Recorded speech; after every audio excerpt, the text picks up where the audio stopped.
राधण ज़िले नौशर फ़िरोज़ वासी आज़ाद सियाल ऐं मोमल सियाल पसंद जो परणो करे तहफ़ुज़ लाइ प्रेस क्लब राधण पहुची विया। ज़िले नौशर फ़िरोज़ जे ॻोठ मोहम्मद ख़ान सियाल वासी आज़ाद अली पुट मंठाट सियाल मोमल धीअ मोहम्मद लाइक सियाल प्रेस क्लब राधण पहुची आज़ाद सियाल चयो त असां नौशर फ़िरोज़ जे कोर्ट में पसंद जी शादी करे छॾी आहे। मुंहिंजे घर वारीअ मोमल जा अज़ीज़ असांखे मारण जी धमकियूं था ॾियनि ऐं मुंहिंजे ख़ानदान खे पिणु धमकियूं था ॾियनि। जिते त मस्मात मोमल सियाल चयो त मूंखे न वरगलायो आहे न का ज़बरदस्ती कई वई आहे। मुंहिंजा घर भाती मुंहिंजो रिश्तो ॿिए हंधि पिया कराइनि जेके मूंखे पसंदि न हुआ। उन करे मूं पंहिंजी रज़ा ख़ुशीअ सां आज़ाद सियाल सां शरीयत मोहम्मदीअ कोर्ट में निकाह कयो आहे।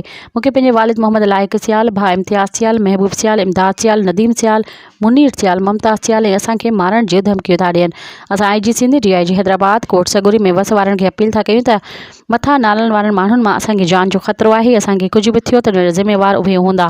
असांखे तहफ़ुज़ ॾेई इंसाफ़ फराम कयो वञे। मज़ीद ख़बरनि ऐं तफ़सीलात लाइ विज़िट कयो असांजी वेबसाइट www.awamiNewsHD.com ऐं ॾिसंदा रहो अवामी न्यूज़ HD।